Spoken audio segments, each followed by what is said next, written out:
કલ્પૂસ home ટેસ્ટમાં તમારું સ્વાગત છે। આજે આપણે બનાવીશું આલુ મસાલા સેન્ડવિચ। તેના માટે મેં 500 ગ્રામ બટાકાને સરસ એવા બાફી લીધા છે। બાફીને તેને ઠંડા કરી લઈશું। ઠંડા કરીને મેશ કરી લઈશું। પછી તેમાં મસાલા કરીશું। મસાલામાં મેં ઝીણી સમારેલી ડુંગળી નાખી દીધી છે। પછી ખૂબ એવા લીલા ધાણા નાખી દઈશું। તમારી પાસે વટાણા હોય તો તે પણ તમે નાખી શકો છો, અને કેપ્સિકમ હોય તો તે પણ તમે ઝીણું સમારીને નાખી શકો છો। પછી અડધી ચમચી લાલ મરચું પાવડર, પછી અડધી ચમચીથી થોડો વધારે એવો આમચૂર પાવડર નાખી દઈશું। આમચૂર પાવડરથી ટેસ્ટ સરસ એવો ખાટો મીઠો આવે છે। અડધી ચમચી ગરમ મસાલા પાવડર નાખી દઈશું। જો તમારે ગરમ મસાલો પાવડર ન નાખવો હોય તો તેને તમે સ્કીપ કરી શકો છો। પછી સ્વાદ પ્રમાણે મીઠું નાખી દઈશું। મીઠું તમે તમારા ટેસ્ટ અકોર્ડિંગ વધારે ઓછું કરી શકો છો। મેં અડધી ચમચીથી થોડું વધારે એવું નાખી દીધું છે, અને થોડું એવું કાળું મીઠું નાખી દઈશું, 2 થી 3 પિંચ જેવું।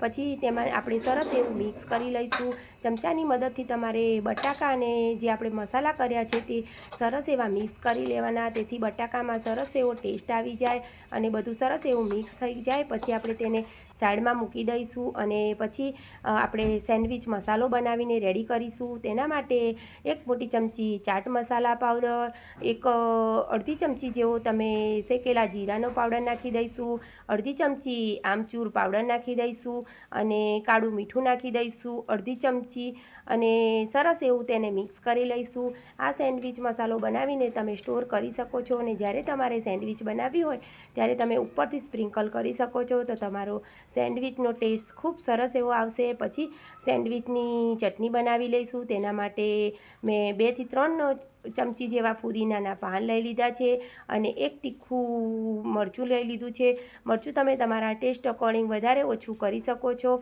મેં એક જ મરચું લીલું તીખું નાખી દીધું છે। પછી ખૂબ એવા દાંડી સાથે ધાણા નાખી દઈશું, અને દાળિયા નાખી દઈશું। જો તમારી પાસે ઝીણી સેવ હોય તો તે પણ તમે નાખી શકો છો, પણ મારી પાસે દાળિયા હતા તેથી મેં દાળિયા નાખી દીધા છે। તે 3 થી 4 ચમચી જેવા છે। પછી સ્વાદ પ્રમાણે મીઠું નાખી દઈશું, 1 ચમચી ખાંડ નાખી દઈશું। ખાંડ નાખ્યા પછી આપણે તેમાં જે સેન્ડવિચ મસાલો બનાવીને રાખ્યો હતો તે અડધી ચમચીથી થોડો વધારે એવો નાખી દેવાનો, તો તમારી ચટણીનો ટેસ્ટ ખૂબ સરસ એવો આવશે। પછી અડધો લીંબુનો રસ નાખી દઈશું। તમને જો આ સેન્ડવિચ મસાલો ન ફાવતો હોય તો તમે સ્કીપ પણ કરી શકો છો। પછી તેમાં ઠંડુ પાણી નાખી દઈશું, અને ચટણીને સરસ એવી થીક એવી પીસી લઈશું। તે આપણે બ્રેડ પર લગાવવાની છે, એટલે ચટણી તમારે આવી જાડી જ રાખવાની, તો જ સરસ એવું ઉપર ટોપિંગ થશે। પછી આપણે મસાલાને ફરી થોડું મિક્સ કરી દઈશું, અને સેન્ડવિચ બનાવવા માટેની તૈયારી કરી લઈશું। પહેલાં આપણે બ્રેડ પર ગ્રીન ચટણી લગાવી લઈશું। ગ્રીન ચટણી તમારે સરસ એવી ઉપર સ્પ્રેડ કરી દેવાની। જો તમને બટર લગાવવું હોય તો તમે થોડું બટર પણ લગાવી શકો છો। મેં સરસ એવી ગ્રીન ચટણી ઉપર લગાવી દીધી છે, અને બીજા બ્રેડ પર આપણે જે આલુનો મસાલો બનાવીને રાખ્યો હતો તે લગાવી દઈશું। સરસ એવો તમારે સ્પ્રેડ કરીને મસાલાને લગાવી દેવાનો। આપણે 3 લેયરની સેન્ડવિચ બનાવીને રેડી કરીશું। આપણે જે બટાકાનો મસાલો બનાવ્યો હતો તેના પર જે ગ્રીન ચટણીવાળો બ્રેડ હતો તેને લગાવી દઈશું, અને ઉપર આપણે ફરી સોસ લગાવી દઈશું। જો તમારી પાસે લાલ ચટણી હોય તો તમે તે પણ લગાવી શકો છો। સોસ લગાવ્યા પછી ઉપરથી મેં ટામેટાં અને ડુંગળીની સ્લાઇસ કરી લીધી હતી તે મૂકી દઈશું। તમારી પાસે કાકડી હોય તો તમે કાકડી પણ મૂકી શકો છો। ટામેટાં અને ડુંગળીની સ્લાઇસ ગોઠવ્યા પછી જે આપણે સેન્ડવિચનો મસાલો બનાવીને રાખ્યો હતો તે નાખી દઈશું। ઉપરથી થોડો સ્પ્રિંકલ કરી દઈશું, તેથી સેન્ડવિચનો ટેસ્ટ ખૂબ સરસ એવો આવે। પછી ઉપરથી આપણે ફરી ગ્રીન ચટણી સ્પ્રેડ કરી લઈશું, અને પ્રેસ કરી દઈશું, અને એક બાજુ મેં તવાને પણ ગરમ કરવા માટે મૂકી દીધો છે।